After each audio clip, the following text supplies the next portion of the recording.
السلام علیکم ورحمۃ اللہ وبرکاتہ۔ عزیزان گرامی، فلسطین میں غزہ پر اسرائیل جو ظلم و ستم کے پہاڑ ڈھا رہا ہے وہ کسی سے پوشیدہ نہیں ہے۔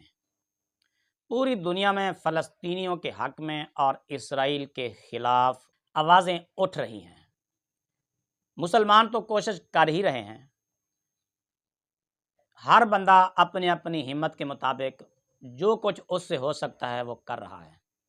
کوئی احتجاج کر رہا ہے، کوئی ہڑتال کر رہا ہے، کوئی دعائیں ہی کر رہا ہے، جس سے جو کچھ ہو سکتا ہے وہ کر رہا ہے فلسطینی مسلمانوں کے حق میں اور اسرائیل کے خلاف۔ حتیٰ کہ غیر مسلم ہندو سکھ بھی پیچھے نہیں رہے، وہ بھی فلسطین کے حق میں، غزہ کے مسلمانوں کے حق میں غیر مسلم ہو کر بھی آواز اٹھا رہے ہیں اسرائیل کے خلاف اور مسلمانوں کے حق میں۔ ان سے بھی جو کچھ ہو رہا ہے وہ کر رہے ہیں، کوئی دعا کر رہا ہے، کوئی کچھ کر رہا ہے، کوئی کچھ کر رہا ہے۔ مسلمان تو کر ہی رہے تھے نا، غیر مسلم بھی پیچھے نہیں رہے، وہ بھی اپنی اپنی ہمت کے مطابق سب کچھ کر رہے ہیں۔ مگر ایک مرزا جونیئر ہے جو جہاد کا نام سنتے ہی کانپ جاتا ہے، ڈر جاتا ہے، گھبرا جاتا ہے۔ جہاد کا نام اس کے سامنے لے لو بس، پھر اس کی سمجھو کہ بس موت واقع ہو گئی۔ یہ جہاد سے اتنا ڈرتا ہے، اتنا ڈرتا ہے کہ جس کی کوئی حد ہی نہیں ہے۔ اور یہ مسلمانوں اور خصوصاً فلسطین کے مسلمانوں کے زخموں پر نمک چھڑکتا رہتا ہے، مسلمانوں کے حوصلے پست کرنے میں لگا رہتا ہے۔ کبھی جہاد سے ڈراتا ہے، کبھی جنگ سے ڈراتا ہے، کبھی غزہ میں فلسطینیوں کے حق میں آواز اٹھانے سے ڈراتا ہے، حتیٰ کہ دعا کرنے سے بھی ڈراتا ہے لوگوں کو۔ کہتے ہیں دعا کرو گے تو کیا ہوگا؟ کچھ بھی نہیں۔ ان کے حق میں آواز اٹھاؤ گے تو کیا ہوگا؟ کچھ بھی نہیں۔ ان کے حق میں لڑو گے تو کیا ہوگا؟ کچھ بھی نہیں۔ وہ کہتے ہیں اگر تم اسرائیل کی مصنوعات کا بائیکاٹ کرو گے تو کیا ہوگا؟ کچھ بھی نہیں۔ بلکہ مسلمانوں کو ڈراتا ہے، کہتے ہیں کہ اگر تم بولے بندوقیں لے کر گئے ان کے خلاف مقابلے میں آئے، سامنے آئے، تو وہ تمہیں بھون کر رکھ دیں گے معاذ اللہ، اتنے تک کہتا ہے۔ تم مارے جاؤ گے، تمہیں لاشیں اٹھانی پڑیں گی۔ اور مرزا جی، اور تیرے سے تو غیر مسلم بھی اچھے یار، جو کم از کم فلسطینیوں کے حق میں آواز تو اٹھا رہے ہیں، اسرائیل کے خلاف تو بول رہے ہیں، ظلم کے خلاف تو بول رہے ہیں۔ اس ویڈیو میں آپ انشاءاللہ دیکھیں گے میں غیر مسلموں اور مرزا جونیئر کا جہاد کے بارے میں تقابلی جائزہ آپ کے سامنے پیش رکھوں گا۔ فیصلہ آپ نے کرنا ہے، کومنٹس میں جواب آپ نے ضرور دینا ہے، مرزا جونیئر کے بارے میں بھی اور غیر مسلموں کے بارے میں بھی۔ ایک جھلک سنیں پھر آگے بات کرتے ہیں۔ جناب چیئرمین، آج مشتاق صاحب، میں بیٹھا ہوا تھا، میں بھی قرآن شریف کا مطالعہ کرتا ہوں کبھی کبھار۔ آج مجھے ایک آیت میرے سامنے آئی، اچانک آئی، میں آپ کی اجازت سے چاہتا ہوں کہ وہ میں سنا دوں اردو ترجمے۔ جناب اعلیٰ سورہ نمبر 4 آیت نمبر 75، وہاں کہتا ہے، اور اے مسلمانوں تمہارے پاس کیا جواز ہے کہ اللہ کے راستے میں اور ان بے بس مردوں، عورتوں اور بچوں کی خاطر نہ لڑو جو یہ دعا کر رہے ہیں کہ اے ہمارے پروردگار ہمیں اس بستی سے نکال لائیے جس کے باشندے ظلم توڑ رہے ہیں۔ میں کہتا ہوں بہت پارسا قسم کے علماء، بزرگان دین یا ان سے بھی بڑے مرتبے کے 1,00,000 لوگ بھی لے آئیں اور سامنے ایک یہودی فوجی کھڑا ہو جس کے ہاتھ میں کلاشنکوف یا اس سے کوئی لیٹسٹ اسلحہ ہو، یہ سارے تلواریں اٹھائی رہ جائیں گے، تو یہ لاکھوں کی لاشیں ہی آپ اٹھا کے لے کے آئیں گے، ایک یہودی ان سب کو مار دے گا۔ اور ہمارے لیے اپنی طرف سے کوئی حامی پیدا کر دیجئے، حامی پیدا کر دیجئے، اور ہمارے لیے اپنی طرف سے کوئی مددگار کھڑا کر دیجئے۔ سر، غیر مسلم ہو کر مجھے جب یہ آیت آتی ہے مجھے شرم آ رہا ہے۔ کہاں پہ آپ ڈنڈے، لاٹھیاں، زیادہ سے زیادہ کوئی رائفل اٹھا کے لے جائیں گے؟ ان کے پاس لیزر گائیڈڈ گنیں ہیں، ایئر سٹرائکس ہیں ان کے پاس، تو لہذا یہ بھی کہانی کرانی اب اپنی عوام کو بند کر دیں۔ اس بزرگ کی ویڈیو میرے سامنے آتی ہے جو اپنے پودوں کو لاد میں اتارتے ہوئے کہہ رہا ہے کہ حضرت محمد صاحب سے گلہ کرنا، کہنا کہ آپ کی امت بڑی بے حس ہو چکی ہے، ڈرپوک ہو چکی ہے، اس سے کہنا کہ لوگ تماشا دیکھ رہے تھے اور اسرائیل ہم پر بارود پھینک رہا تھا۔ 1,00,000 بھی آپ تلوار والے لیں سامنے سے، ایک بندوق والا آ جائے وہ سب کو مار کے چلا جائے گا، قریب آنے ہی نہیں دے گا۔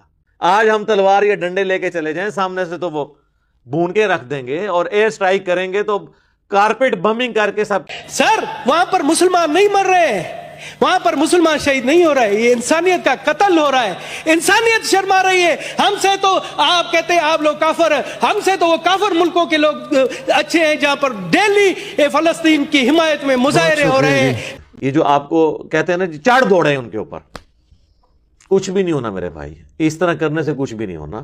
آپ عقل کے ناخن رہے. آج میں فلسطینیوں کے لیے دعا کرنے جا رہا ہوں. دعا کریں گے اور دعا ہی میرے ادھیکار میں ہے. میں غیر مسلم ہوں تو نماز میرے ادھیکار میں نہیں. دعا کس سے کریں گے؟ اللہ سے کریں گے. اللہ سے کریں گے. کس کی دعا کریں گے؟ فلسطینیوں کے لیے دعا کریں گے.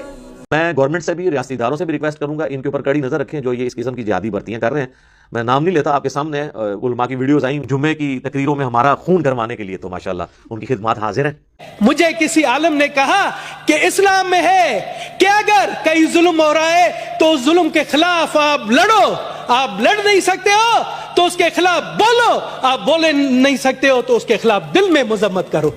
آج ہم تلوار یا ڈنڈے لے کے چلے جائیں سامنے سے تو وہ بھون کے رکھ دیں گے. سب سے پہلے دھنیش کمار اعلان کرتا ہے آپ فنڈ قائم کریں, اس ایوان سے 20 کروڑ کا سب سے پہلے 1 کروڑ روپے کا اعلان میں کرتا ہوں. یہاں پہ علماء اور بزرگان دین بس یہی دعائیں کرتے رہ گئے کہ دشمن کی توپوں میں کیڑے ڈال جائیں. یہ جو آپ کو کہتے ہیں نا چڑ دوڑے ان کے اوپر, کچھ بھی نہیں ہونا میرے بھائی. اس دور میں اگر امام مسلم کا کوئی جانشین دیکھنا ہے تو ہمیں دیکھ لیں. لعنت ہے تیرے ہوتے, تیرے مننے والے ہوتے. جی عزیزان محترم, آپ نے غیر مسلموں کی آواز بھی سنی, ان کا درد دل بھی سنا. مسلمانوں کے حق میں, فلسطین کے حق میں, غزہ کے مسلمانوں کے حق میں ان کا اظہار خیال بھی آپ نے سنا, اور مرزا جونیئر کی جھلکیاں بھی آپ نے دیکھی اور سنی. کیا آپ ان میں کوئی فرق محسوس کرتے ہیں کہ غیر مسلم ہو کر وہ مسلمانوں کے بارے میں کس طرح درد دل رکھتے ہیں, اور ایک اپنے آپ کو مسلمان کہلوانے والا وہ مسلمانوں میں کس طرح جہاد کی نفرت ڈال رہا ہے اور فلسطینیوں کی نفرت ڈال رہا ہے, کس طرح وہ مسلمانوں کے زخموں پر نمک چھڑک رہا ہے, حوصلے پست کرنے میں لگا ہوا ہے. نہیں جی تم جاؤ گے تو مارے جاؤ گے, تم بھون کے رکھ دیے جاؤ گے, تمہیں لاشیں اٹھانی پڑیں گی. اور یار مرزا جونیئر, اللہ تبارک و تعالیٰ نے جہاد کا حکم نہیں دیا کہ ہاں یہ اللہ تعالیٰ نے کہا ہے کہ اگر تمہارے پاس کوئی ایٹم بم ہو تو تب تم نے مقابلہ کرنا ہے کافروں کا, ورنہ ان کے آگے بس ہاتھ جوڑ کے اپنی گردن کٹواتے جانا ہے خاموشی سے. سب سے پہلے میرے دوستوں, بزرگوں, سیدھے سادے مسلمان بھائیوں, بڑے مرزے نے یعنی مرزا سینئر نے جہاد کا انکار کیا اور مسلمانوں کو جہاد سے ڈراتا رہا, حوصلے پست کرتا رہا. سب سے پہلے اس نے انکار کیا جہاد کا. اب اسی کا مشن لے کر اب یہ بیچارہ کھلم کھلا تو نہیں کہہ سکتا نا کہ جہاد جائز ہی نہیں ہے یا ختم ہو گیا. اب اس نے زہر ہے جہاد سے نفرت دلانی ہے, جس طرح علماء سے نفرت دلاتا ہے لوگوں کو تاکہ لوگ دین سے دور رہیں. اب یہ جہاد سے آہستہ آہستہ نفرت دلا رہا ہے اور اس کے نقصانات بتا رہا ہے.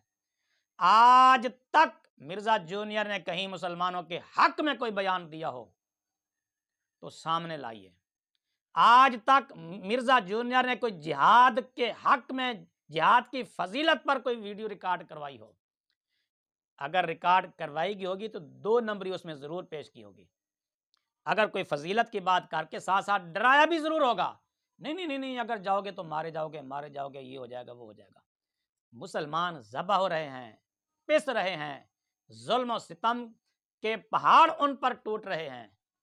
یہ کہتے نہیں جی دعائیں کرو گے تو تم دعائیں کیا کرو گے, تمہاری دعاؤں سے کون سے ان کی توپوں میں کیڑے پڑ جانے ہیں. یہاں پہ علماء اور بزرگان دین بس یہی دعائیں کرتے رہ گئے کہ دشمن کی توپوں میں کیڑے ڈال جائیں. سیدھے سادے مسلمان بھائیوں, الحمدللہ ایمانی طاقت سے زیادہ مضبوط کوئی چیز نہیں ہے.